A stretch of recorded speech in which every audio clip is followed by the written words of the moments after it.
지난주 말씀 한번 복습해 볼까요?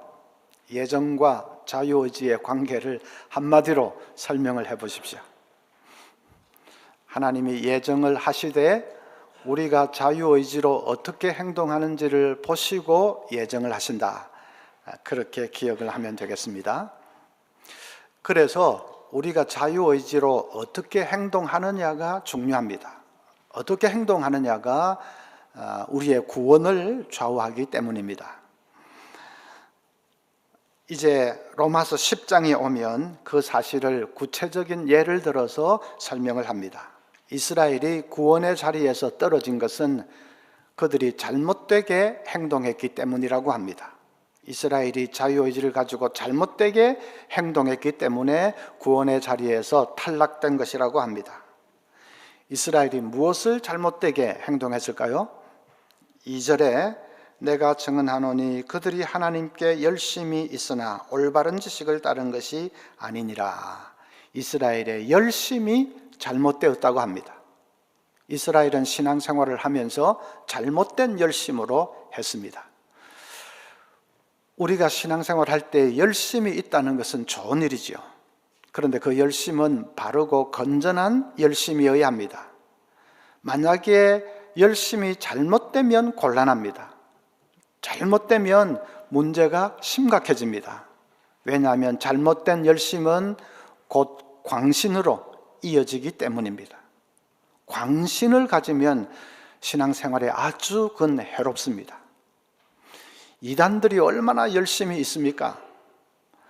우리는 양육훈련 받으라고 계속 강조하고 등을 떠다밀고 해도 바들뚱말뚱 하는데 그 사람들은 아예 합숙을 하면서 훈련을 받습니다.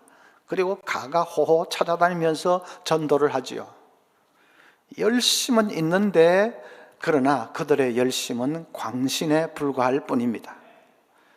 그들은 열심을 부리면 부릴수록 더 사회에 해악을 끼칠 뿐입니다.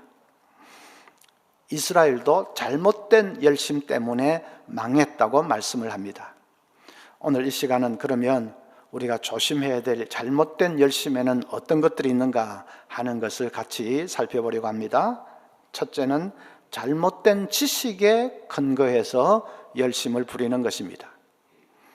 2절을 다시 보면 내가 증언하노니 그들이 하나님께 열심히 있으나 올바른 지식을 따른 것이 아니니라.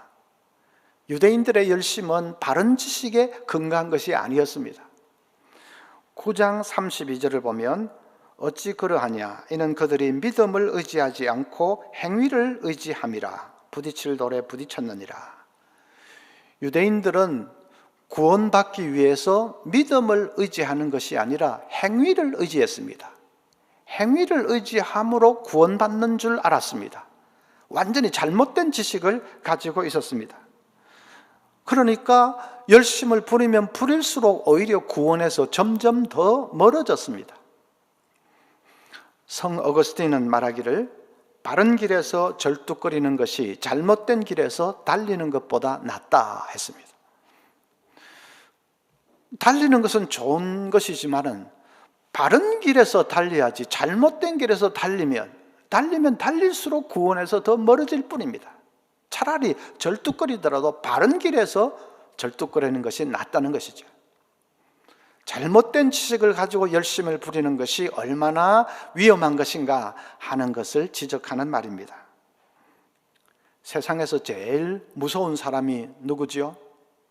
세상에서 제일 무서운 사람, 책 딱 한 권 읽은 사람입니다. 한 권 읽고 다 아는 듯이 떠들고 다니는 사람입니다.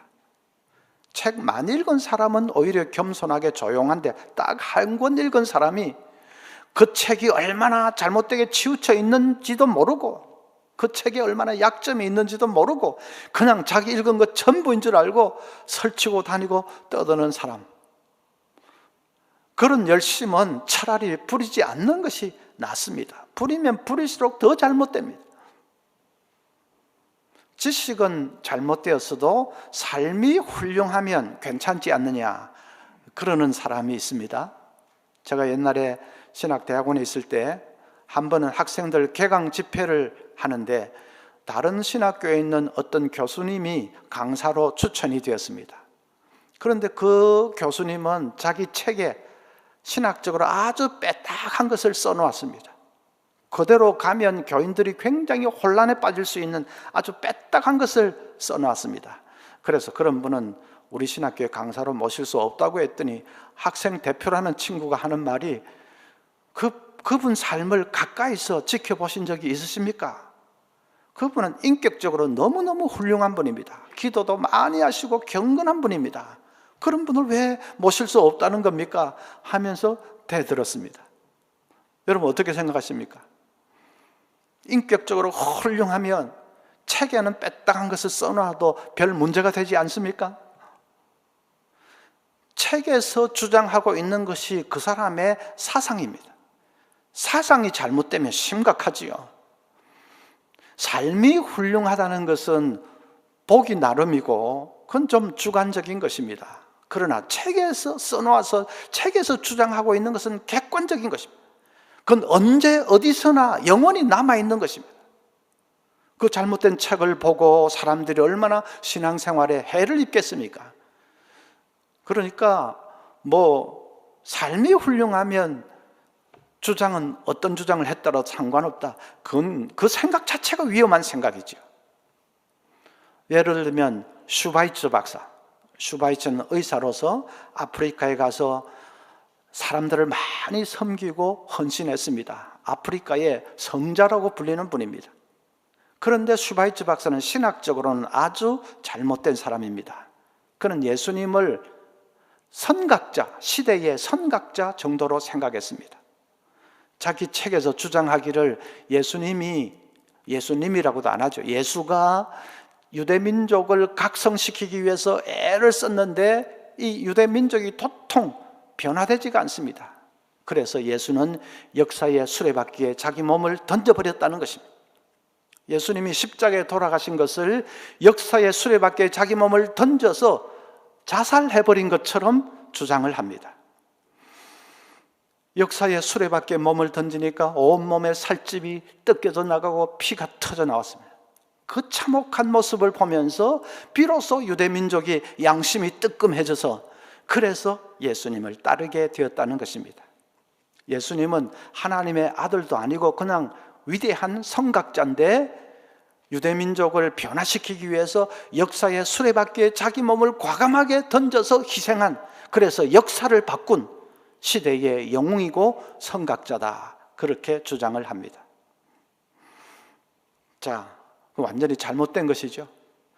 그런데 슈바이처가 그렇게 잘못된 주장을 하더라도 그의 삶이 워낙 훌륭하니까, 그 정도로 산 사람이 어디 있느냐, 아프리카의 성자 아니냐, 그러니까 잘못 주장하고 있는 것은 아무 문제가 되지 않습니까?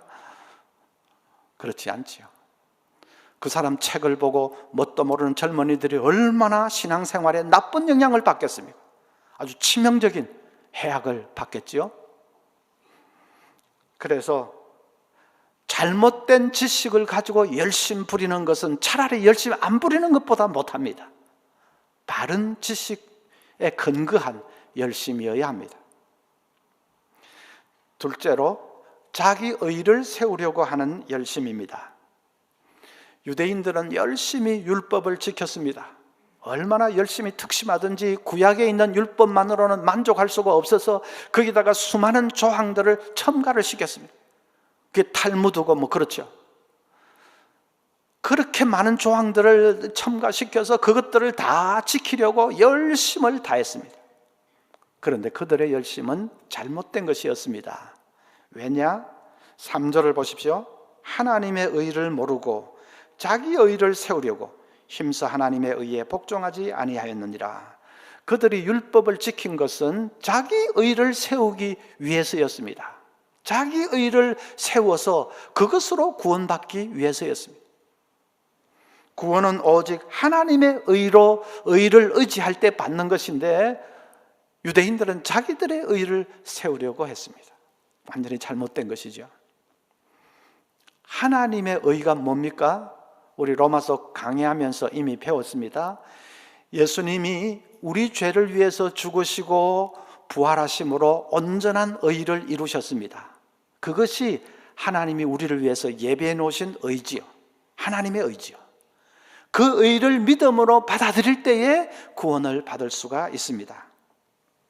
6절에 보면 믿음으로 말미암는 의인은 이같이 말하되 내 마음에 누가 하늘에 올라가겠느냐 하지 말라 하니 올라가겠느냐 하면 그리스도를 모셔 내리려는 것이요. 하늘에 올라간 사람이 도대체 누가 있느냐라고 말하지 말라는 것입니다. 예수 그리스도께서 하늘에 올라가셨기 때문입니다. 7절에 혹은 누가 무저갱에 내려가겠느냐 하지 말라 하니 내려가겠느냐 하면 그리스도를 죽은 자 가운데서 모셔 올리려는 것이라. 여기 무저갱은 죽음을 뜻합니다. 도대체 죽음의 자리까지 가본 사람이 누가 있느냐 그렇게 하지 말라는 것입니다. 왜냐하면 그리스도께서 죽음의 자리에 가셨고 부활하셨기 때문입니다. 그래서 6절과 7절 이 말씀은 그리스도께서 우리 죄를 위해서 죽으시고 부활하시고 승천하심으로 하나님의 의를 완성하셨다 하는 말입니다. 그 의를 믿음으로 받아들일 때 구원을 받습니다. 자기 의를 세우려고 하면 안 되죠. 그런데 지금도 자기 의를 세우려고 하는 사람들이 많습니다. 자기 의를 의지하려는 사람이 많습니다. 팀 켈러 책을 보면 어떤 목사의 얘기가 나옵니다. 그 목사님은 말로는 은혜로 구원받는다고 설교 때마다 그렇게 말합니다. 자기 생각도 은혜로 구원받는다고 생각을 하고 있습니다. 그런데 실제로는 다릅니다. 자기 마음속에 꽉 차 있는 생각은 이것입니다. 선하고 온전한 사람이 되는 가장 확실한 길은 목회자가 되는 거야. 목회자는 다른 사람들에게 진리를 가르쳐주는 사람 아니냐, 다른 사람들을 구원의 길로 인도해주는 사람 아니냐, 그보다 나은 삶이 어디 있느냐. 그래서 선하고 온전한 사람이 되는 가장 확실한 길은 목사가 되는 거야. 그 생각이 꽉 차 있습니다. 말은 은혜로 구원받는다고 하면서 실제로는 목회자가 되어야 구원받는 것처럼 그렇게 생각도 하고 행동도 하고 있습니다. 결과가 어떻게 되었을까요? 교회가 성장하고 자기 설교가 인기가 있고 하니까 이 사람이 자기도 모르게 이 우월감에 빠졌습니다.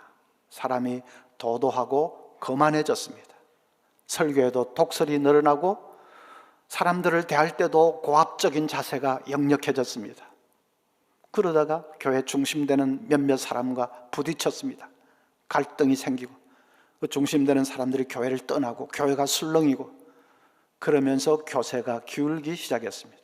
한번 기울기 시작하니까 그냥 막 회복이 안 되고 급격하게 교회가 쇠락해졌습니다. 그런데 그 목사님에게는 교회가 기울어진 것이 문제가 아니라 그렇게 됨으로써 자기 정체성을 잃어버린 것이 더 큰 문제였습니다. 목회자로 사는 것이 하나님 앞에 서는 가장 확실한 길이다 그렇게 생각하고 있었는데 자기 목회가 그냥 실패하게 되니까 자기 정체성을 잃어버리게 된 것입니다. 괴로움을 달래기 위해서 몰래 술도 입에 대고 자기를 위로해주는 여성과 부적절한 관계도 맺었습니다. 결국은 가정도 사역도 철저하게 그냥 파괴되고 말았습니다. 완전히 파경을 맞고 말았습니다. 그분의 문제가 무엇입니까? 자기 의를 세우려고 한 것입니다. 하나님 앞에 나아갈 수 있는 가장 확실한 길은 목회자가 되는 거다. 완전히 자기 의를 세우는 거 아닙니까?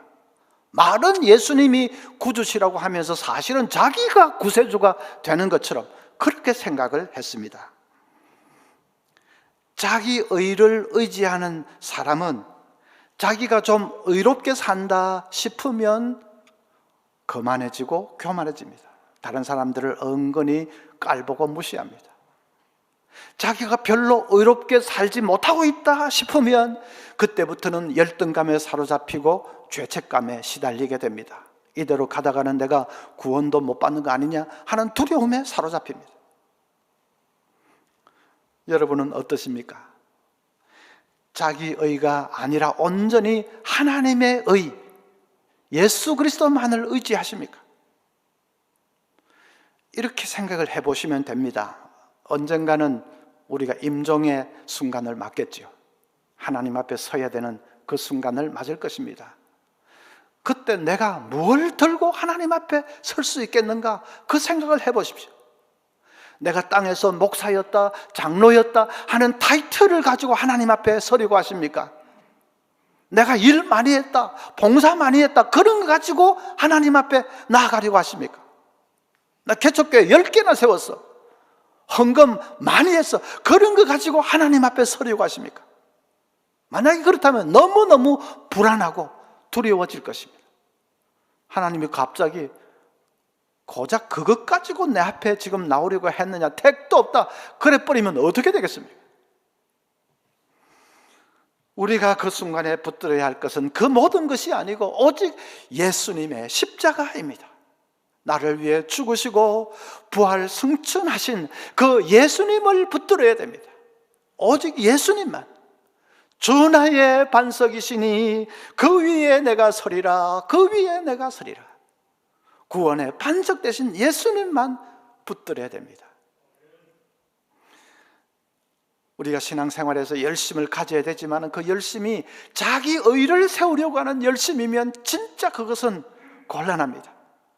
그런 열심은 부리면 부릴수록 구원의 자리에서 더 멀어질 뿐입니다. 여러분, 예수님을 붙드는 일에 열심을 다하시기를 바랍니다. 세 번째로는 잘못된 동기로 부리는 열심입니다. 열심을 부릴 때 동기가 바른 동기여야지, 잘못된 동기로 부리는 열심은 그것도 곤란합니다. 빌리 그레이엄 목사님은 20세기 최대의 부흥사로 불리는 분이죠. 그 빌리 그레이엄 목사가 청년 시절에 어떤 여대생에게 프로포즈를 했는데 거절을 당했습니다. 근데 그 여학생이 그냥 거절만 하면 될 텐데 친절하게 거절하는 이유까지 다 알려주었습니다. 너는 다 좋은데 능력이 모자란 것 같아.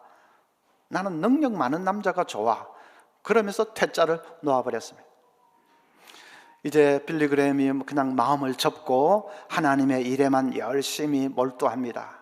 열심히 하다 보니까 30대에 벌써 세상이 깜짝 놀랄 큰 집회를 열었습니다.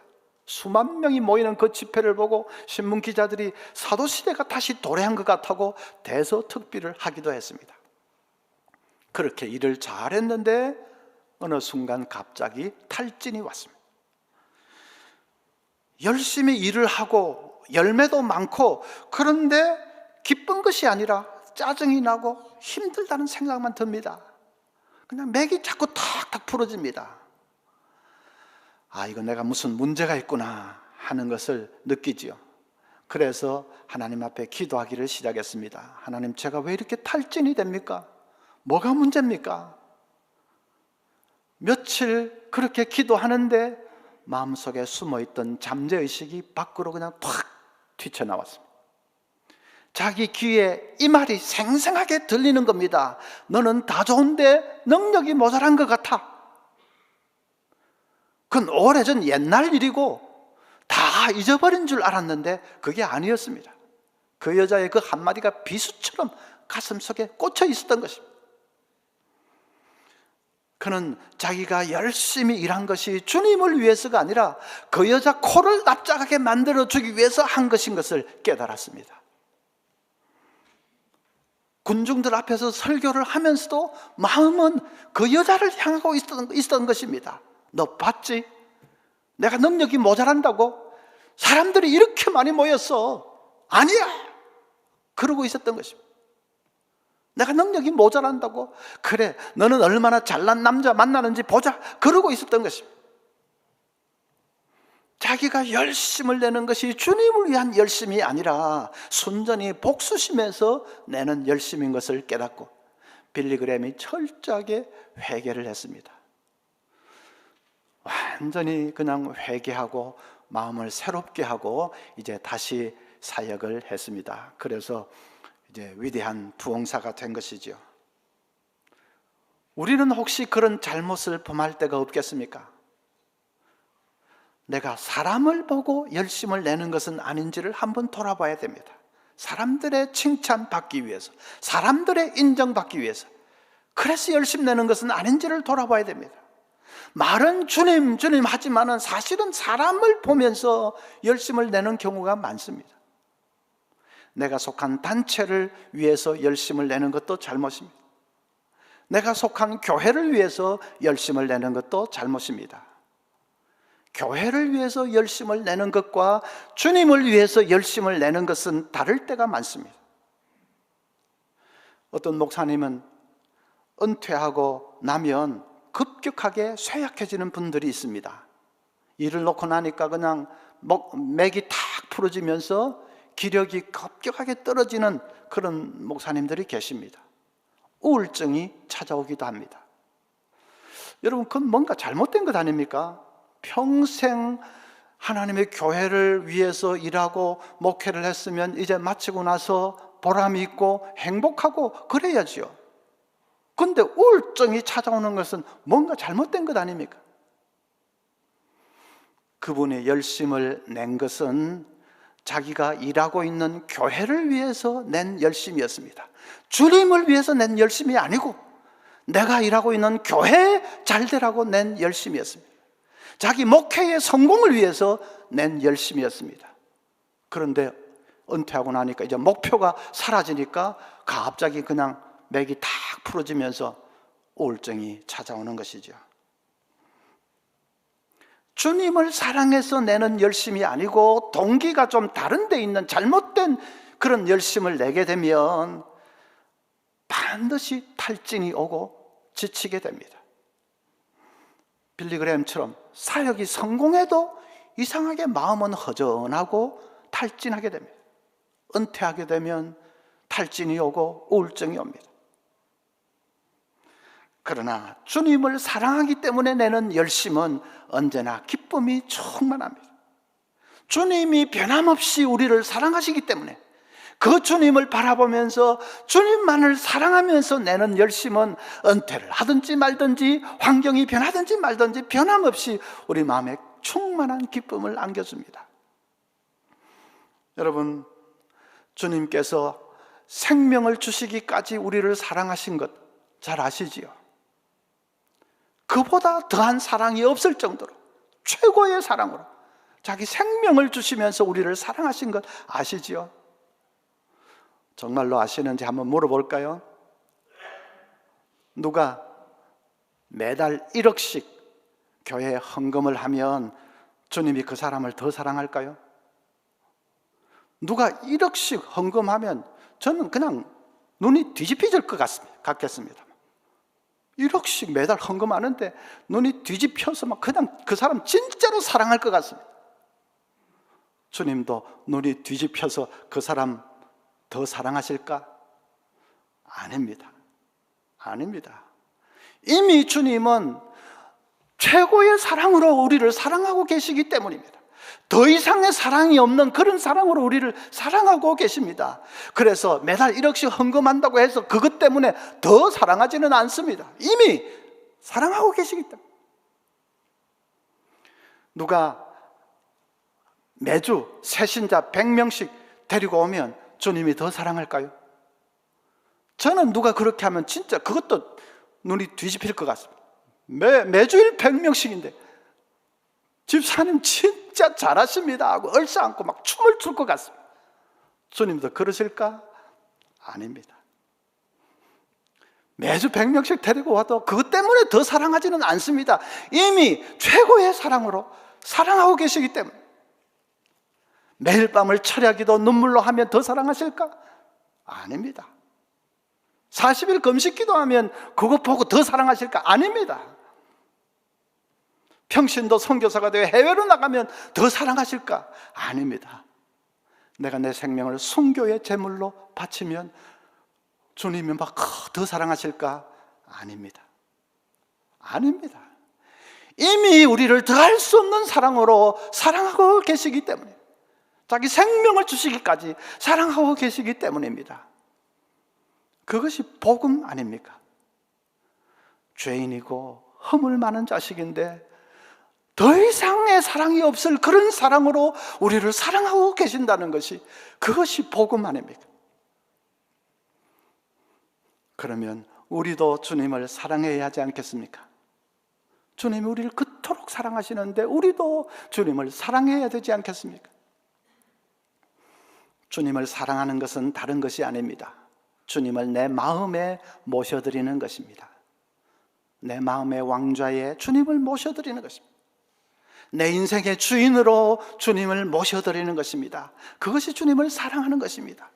뭐 사랑합니다, 사랑 고백하는, 말로 하는 그런 것도 아니고, 가슴이 막 뜨거워가지고 불같이 그런 것도 아니고, 주님을 내 마음에, 내 인생의 주인으로 모셔드리는 것입니다.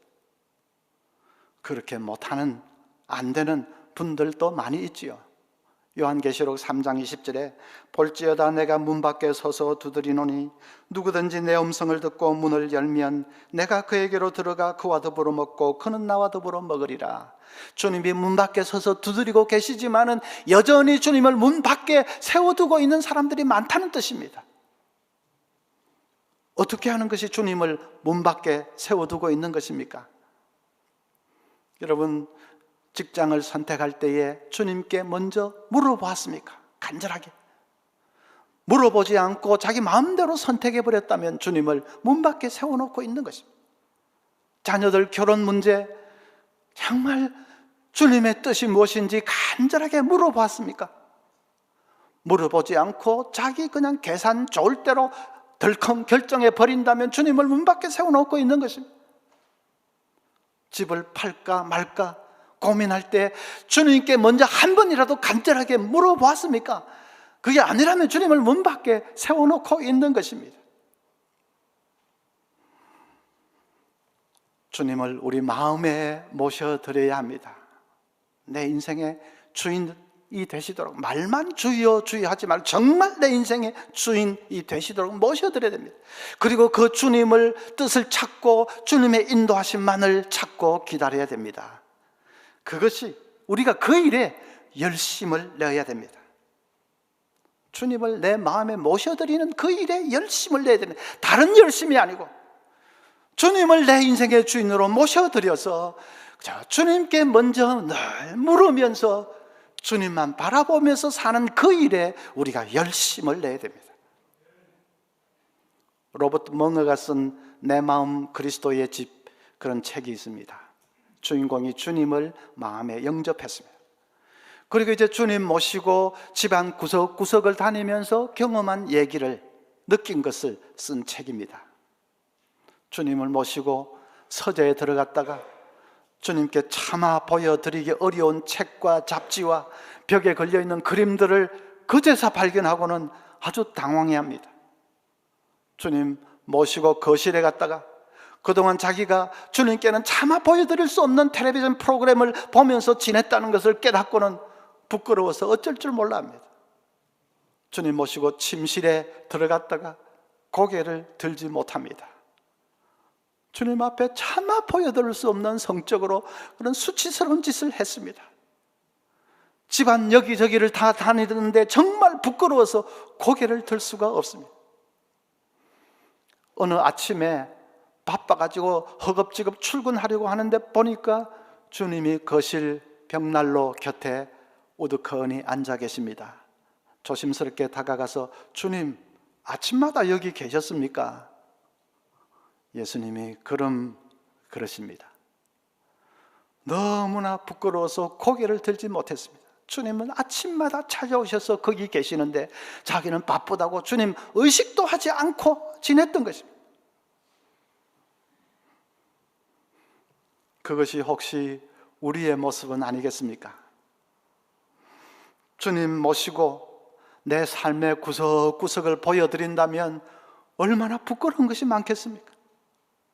이 핑계 저 핑계로, 아니 믿음이 없어서 주님 바라보지도 않고 주님께 물어보지도 않고 내 마음대로 한 그런 부분들이 얼마나 많겠습니까? 이제 우리가 좀 새로워져야 되겠습니다. 정말 성령님 도와주심으로 우리가 좀 새로워져서 주님을 내 마음에 모셔야 됩니다. 그 일에 열심을 내야 됩니다. 여러분, 교회 일 열심히 하시고 봉사 열심히 하시고 참 감사합니다. 선교도 열심히 하시고 이웃사랑 사기 열심히 하시고 감사합니다. 그런 일도 열심을 내야 되지만은, 그러나 진짜로 열심을 내야 되는 것은 주님을 내 마음에 모셔드리는 일입니다. 그래서 그 주님만 늘 의지하고 주님 바라보면서 사는 것입니다. 그것이 주님을 사랑하는 것입니다. 그렇게 사랑하고 살 때 우리 마음에 기쁨이 충만합니다. 은퇴를 하든지 말든지 환경이 어떻게 되면 상관없이 우리 마음에 기쁨이 충만해질 것입니다. 우리 사랑하는 서문교회 모든 가족들이 주님 사랑하면서 늘 주님 모시고 살면서 기쁨과 행복으로 충만한 그런 삶이 되시기를 바랍니다.